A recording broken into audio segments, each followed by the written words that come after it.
जय हिंद दोस्तों। आज हम लोग सीखने वाले हैं क्लास 12th का स्टेट चैप्टर नंबर फर्स्ट सूचकांक। पार्ट 1 में ही है पहला चैप्टर सूचकांक। तो सबसे पहले सूचकांक क्या है? ओके, तो सूचकांक या देश के अर्थतंत्र का बैरोमीटर है। क्या है? सूचकांक या देश के अर्थतंत्र का बैरोमीटर कहलाता है। मोस्ट इंपॉर्टेंट है, स्कूल के एग्जाम में या बोर्ड एग्जाम में 1 मार्क के थ्योरी में पूछ लेता है कि सूचकांक क्या है। तो सूचकांक या देश के अर्थतंत्र का बैरोमीटर है। ओके, आगे समझते हैं सूचकांक का अर्थ। इंपॉर्टेंट ये भी है, थ्योरी में पूछा जाता है वैसे कि सूचकांक का अर्थ क्या है। थोड़ा सा बड़ा है लेकिन थोड़ा तोड़ तोड़ के पढ़ोगे, आधा आधा करके अलग अलग भाग में, तो आराम से याद रहेगा।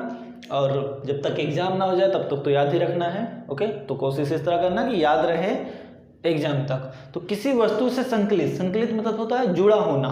ओके, तो किसी वस्तु से संकलित चल राशि के चालू वर्ष के, यहां तक याद रखो पहले के तक, कि किसी वस्तु से संकलित चल राशि के चालू वर्ष के मूल्य में, चालू वर्ष के मूल्य में उसके आधार वर्ष की तुलना में होने वाले प्रतिशत परिवर्तन को सूचकांक कहते हैं। अलग अलग भाग में याद रखना, यहां से यहां तक याद रखना के तक, किसी वस्तु से संकलित चल राशि के चालू वर्ष के मूल्य में, यहां तक याद रखना, चालू वर्ष के मूल्य में उसके आधार वर्ष के तुलना में होने वाले प्रतिशत परिवर्तन को सूचकांक कहते हैं। क्या कहते हैं? सूचकांक।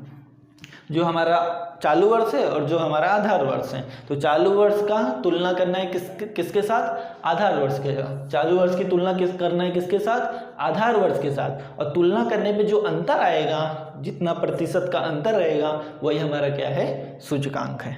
ओके, तो याद रखना, किसी वस्तु से संकलित चल राशि के चालू वर्ष के मूल्य में उसके आधार वर्ष की तुलना करने पर तुलना में होने वाले प्रतिशत परिवर्तन को सूचकांक कहते हैं। सूचकांक को इंग्लिश में कहते हैं इंडेक्स, इसलिए सूचकांक को किससे दर्शाते हैं? आई से दर्शाया जाता है। ओके, इंग्लिश में कहते हैं इंडेक्स, इसके लिए वैसे आई से दर्शाया जाता है। सूचकांक भी कहा जाता है। सूचकांक का एक और नाम है निर्देशांक। तो सूचकांक बोलो, निर्देशांक बोलो या इंडेक्स बोलो, तीनों एक ही है। ओके, अब देखो अर्थ में 2 इंपॉर्टेंट वर्ड आए हैं, एक है चालू वर्ष और एक है आधार वर्ष। ये चालू वर्ष और आधार वर्ष क्या होता है, तो वो पहले समझते हैं। आधार वर्ष क्या होता है? तो भूतकाल के किसी निश्चित वर्ष को आधार वर्ष कहा जाता है। क्या? किसी निश्चित वर्ष को क्या कहा जाता है? आधार वर्ष कहा जाता है। वर्ष तो समझ में आता होगा। निश्चित वर्ष का मतलब ये होता है कि ऐसा वर्ष जिस वर्ष में ना ज़्यादा तेजी आई हो ना ज़्यादा मंदी आई हो, एक सामान्य वर्ष हो, तो उस वर्ष को क्या कहा जाता है? निश्चित वर्ष। तो ऐसे ही वर्ष को हम क्या मानेंगे?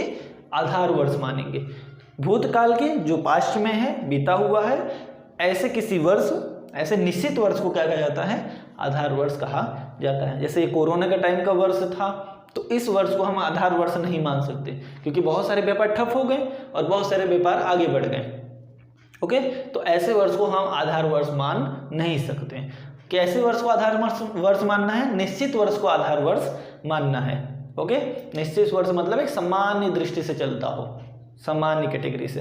ओके, आगे है चालू वर्ष। चालू वर्ष किसे कहते हैं? तो वस्तु के जिस वर्ष के मूल्य की तुलना, वस्तु के जिस वर्ष की मूल्य की तुलना उसके आधार वर्ष के साथ, आधार वर्ष के मूल्य के साथ किया जाए तो उसे क्या कहते हैं? चालू वर्ष कहते हैं।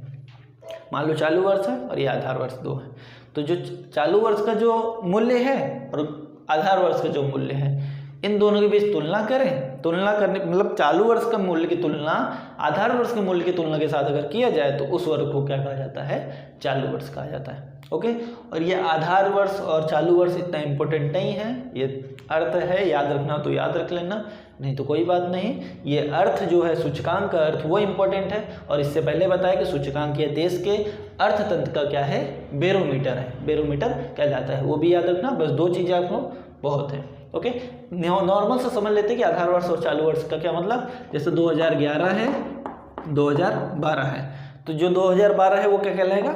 चालू वर्ष कहलाएगा, और 2011 क्या कहलाएगा? आधार वर्ष कहलाएगा।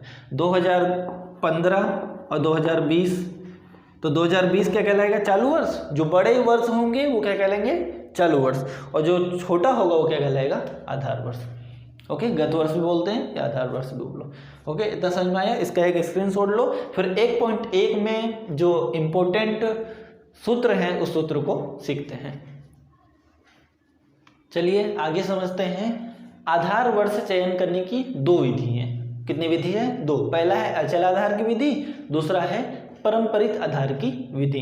अचल से मालूम पड़ रहा है कि इसका जो मूल्य होगा हमेशा बदलेगा नहीं, फिक्स होगा। अचल है, अचल मतलब कहीं हिलेगा डुलेगा नहीं, फिक्स है, तो इसमें फिक्स दिया रहेगा, बदलेगा नहीं इसका मूल्य। और परंपरित आधार की विधि में निरंतर इसका जो मूल्य है वो बदलता रहेगा, हर वर्ष का बदलता रहेगा। ओके, चलो देखो अचल आधार की विधि का सूत्र क्या है। सूचकांक निकालने का सूत्र चालू वर्ष का चल मूल्य बटे में आधार वर्ष का चल मूल्य। इसमें आपको चालू वर्ष का जो मूल्य है वो लिखेंगे ऊपर, बटे में आधार वर्ष का हमें मूल्य दिया रहेगा, क्वेश्चन में दिया रहेगा 2008 को आधार वर्ष मानिए, 2009 को मानिए या 2010 को मानिए, तो जो दिया रहेगा उसका जो मूल्य होगा वो यहाँ लिखेंगे, गुणे में 100 कर देंगे। तो अचल आधार की विधि का सूत्र क्या है? चालू वर्ष का चल मूल्य बटे में आधार वर्ष का चल मूल्य गुणे 100। ओके, परंपरित में इसका मूल्य निरंतर बदलता रहेगा। परंपरित मतलब बदलता रहता।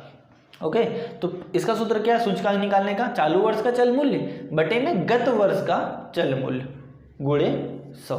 जो चालू वर्ष का दिया है उसका मूल्य यहाँ पे लिखेंगे, बटे में जो उसके पीछे वाला होगा, जैसे 2020 है, 2020 का जो मूल्य होगा यहाँ लिखेंगे, 2019 का जो उसका पीछे का गत वर्ष का जो मूल्य है वो यहाँ पे लिखेंगे, नीचे गुणे 100 कर देंगे। ये सूत्र किसका है? परंपरित का है। ओके, इसमें मूल्य निरंतर फिक्स रहता है, बदलता नहीं है, और इसमें निरंतर बदलता रहता है। ओके, इसका एक स्क्रीनशॉट ले लो और मिलते हैं नेक्स्ट वीडियो में। जो स्वाध्याय है, स्वाध्याय के क्वेश्चन करेंगे 1.1, फिर 1.2, 1.3 जो भी है पूरा स्वाध्याय कंप्लीट करने की कोशिश करेंगे। Okay, line to line question करेंगे। मिलते हैं नेक्स्ट वीडियो में, तब तक के लिए जय हिंद।